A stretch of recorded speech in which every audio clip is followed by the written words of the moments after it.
বন্ধুরা, তোমাদের দেখে কি এরকম মিষ্টি বানাতে পছন্দ হয়েছে? দেখো মিষ্টিটা কত সুন্দর, আর আমি ঘরে বানিয়ে নিচ্ছি।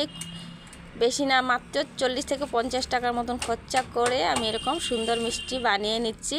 একদম নরম তুলতুলে দোকানের মতন লাঞ্চা মিষ্টি। আর একদম ভিতরটা তো সফট, আর এতটাই শিরাটা ভিতরে লেগেছে, তোমরা না খেলে কখনো বুঝতে পারবে না। তবে এরকম যদি মিষ্টি বানাতে চাও তাহলে চলো এই যে আজকে রেসিপিটা দেখে নাও কি করে বানালাম আমি। তো এই যে মিষ্টি বানানোর জন্যে প্রথমে যে কড়াই নিয়ে নিচ্ছি, তার মধ্যে যে গাজর সেটা টুকরো টুকরো করে কেটে নিয়েছি আর ভালো করে ধুয়ে নিয়েছি কষলিয়ে। এবার এই সরাসরি দিয়ে দিচ্ছি কড়ার মধ্যে সেই টুকরো টুকরো গাজরগুলো, কারণ টুকরো টুকরো করার ফলে কিন্তু তাড়াতাড়ি সিদ্ধ হয়ে যাবে, সিদ্ধ হতে একদম টাইম লাগবে না, আর কম টাইমের মধ্যে এত সুন্দর মিষ্টিটাও তৈরি হয়ে যাবে। তারপরে দিয়ে দিলাম কিছুটা জল দিয়ে একটু সিদ্ধ বসিয়ে দেব।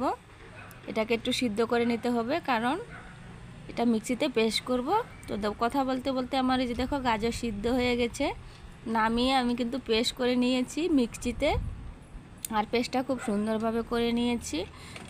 আর পেস্টটা করার সময় একটু খেয়াল রাখবে যে দানা দানাটা যেন না থাকে, একদম মশলা মতন যেন সুন্দরভাবে পেস্ট হয়ে যায়।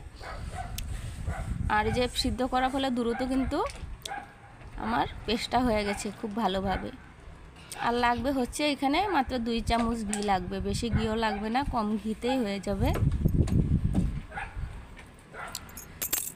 তো এই যে ঘিটা আছে এখানে, আর এই যে গাজরটা দেখছো এটা দিয়ে আর একটু সুজি দিয়ে মিষ্টিটা বানাবো।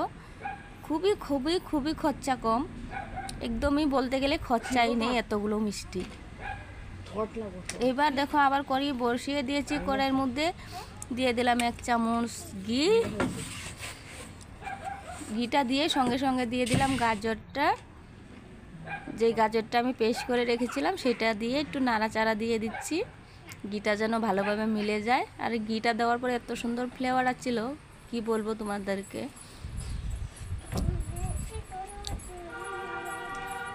তো ঘিটা বাসায় থাকলে অবশ্যই ঘিটা অ্যাড করবে, আর যদি না থাকে তাহলে না দিলেও চলবে। আর সেই মিক্সির বাটিটা ধুয়ে একটু জল অ্যাড করে দিলাম আমি। জল দেওয়ার সঙ্গে সঙ্গে দিয়ে দিলাম 1 প্যাকেট গুঁড়ো দুধ, এটা 10 টাকা দামের একটা গুঁড়ো দুধ।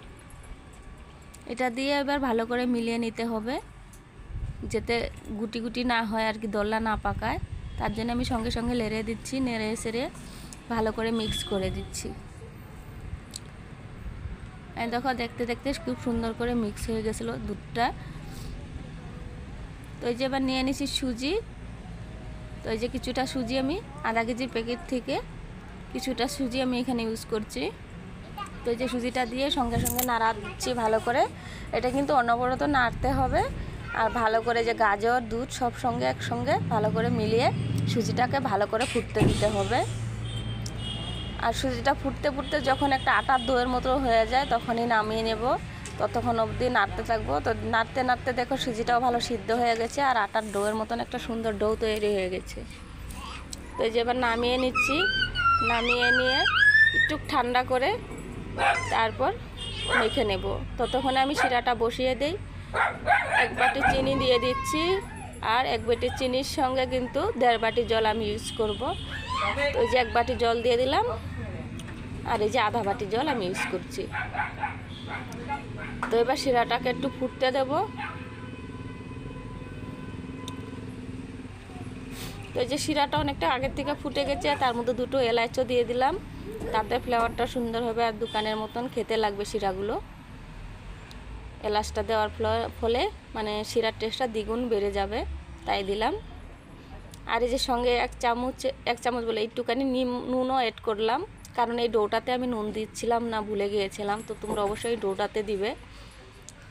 তো ভুলে গেছি তো কি করার কিছু নেই, তাই আমি এই শিরাতেই দিয়ে দিচ্ছি। আর এই যে সুজির মধ্যে এখন আমি ঠান্ডা হয়ে গেছে, এর মধ্যে আমি যে 1 চামচের মতন ঘি আরও অ্যাড করলাম। এবার একটু হাতে মেখে নিচ্ছি সুন্দরভাবে, যাতে কোনো দানা দানা গুটি ভাব না থাকে, তাই সুন্দর করে মেখে নিচ্ছি।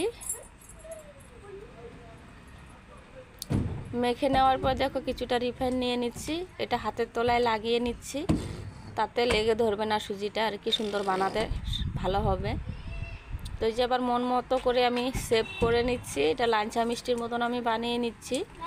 তো তোমরা চাইলে যে কোনো শেপ দিতে পারো, গোলাপ জামুনেরও শেপ দিতে পারো, তবে আমার কাছে ভালো লাগলো এই লাঞ্চা মিষ্টির ডিজাইনটাই করব, তাই করছি। এই দেখো কত সুন্দর হয়ে গেছে, আর কোনো ফাটালো ভাব নাই। এটা খেয়াল রাখবে সবসময় যাতে ফাটা ভাব না ধরে, ফাটা ভাব ধরলে কিন্তু মিষ্টিটা অতটা সুন্দর হবে না, তাই একটু চেপে চেপে সুন্দর করে শেপ দিয়ে নেবে। তো যেরকম করে আমি মিষ্টিগুলো বানিয়ে নেব আজকে। দেখো কতটাই সুন্দর হয়েছে, লাঞ্চার মতোই লাগছে সত্যিকারে, দোকানে মিষ্টির মতোই হবে এটা ভাজার পরে। তো আরও কয়েকটা দেখিয়ে দিচ্ছি তোমাদের সুবিধা হবে বলে। তোমাদের সাথে কথা বলতে বলতে আমার কিন্তু মিষ্টিগুলো বানানো হয়ে গেছে। এদিকে শিরাটাও ফুটে গিয়েছে, কালারটাও অনেকটা চেঞ্জ হয়ে গেছে, হালকা একটু আঠালো ভাব হয়েছে শিরাটা দোকানের মতোই। তো এখন আমি নামিয়ে নেব, এটা আর বেশি জাল করব না। এদিকে আরেকটা কড়াই বসিয়ে দিলাম, তার মধ্যে আমি যে রিফাইন অয়েলটা দিয়ে দিচ্ছি। পিঠাগুলো ভাজতে গিয়ে দেখলাম আমার রিফাইনটাই ফুরিয়ে গেছে, তো যেটুকু রিফাইন ছিল আমি কড়াইতে দিয়ে দিচ্ছি।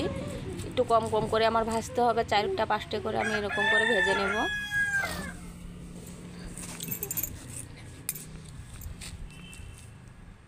তো যে এক এক করে তেলের মধ্যে আমি দিয়ে দিচ্ছি মিষ্টিগুলোকে।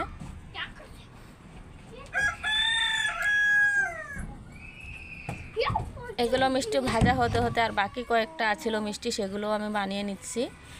আর এদিকে দেখো হওয়ার পর একটু পাল্টি মারে নিচ্ছিলাম, তবে কিন্তু এই যে তেলটা যা আমার একটু ভুল হয়ে গেছে, একটু মানে গরমটা বেশি করতে লাগছিল, তো আমি অন্য মিষ্টির মতন একটু ঠান্ডা ঠান্ডা তেলে দিয়েছিলাম, তাই আমার একটু প্রবলেম প্রথমবারে ভাজাটা হলো।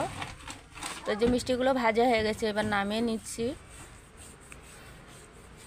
উল্টিয়ে পাল্টিয়ে একটু ধৈর্য ধরে ভাজতে হবে, আর মিষ্টিগুলো যখন অল্প টান টান হবে তখন নিশ্চয়ই গ্যাসটা একদম স্লোতে করে দিতে হবে।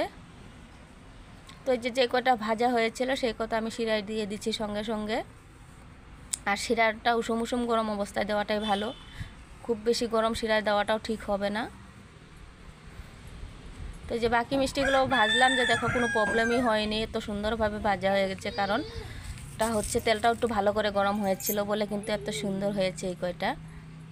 তো এই কয়টা আমি সঙ্গে সঙ্গে দিয়ে দিচ্ছি শিরাতে। আর এটা মিষ্টিটা বানাতে গেলে বেশি ধৈর্যের প্রয়োজন নেই, মাত্র 3 ঘন্টার মতন, এই যে 2-3 ঘন্টা রেখে দিলে কিন্তু মিষ্টিটা খেতে পারবে। তো এই যে আমি 3 ঘন্টা পর তোমাদেরকে দেখিয়ে দিচ্ছি আমার মিষ্টিটা কীরকম হলো। তো মিষ্টিটা একদম ফুলে ডাবল হয়ে গেছিলো, টয়টম্বুর হয়ে গেছে, দেখলে হয়তো বুঝতে পারছো তোমরা। আর চামচে ধরার সঙ্গে সঙ্গে কিন্তু কেটে যাচ্ছে। আর মিষ্টিটা এত সফট হয়েছে, তোমরা না খেলে কখনো বুঝতে পারবে না। প্লিজ একবার বাসায় ট্রাই করে দেখো, খেতে অনেক ভালো হয়, আর কম টাকায় অনেক মিষ্টি বানানো যায়। আজকাল মিষ্টির যে দাম মার্কেটে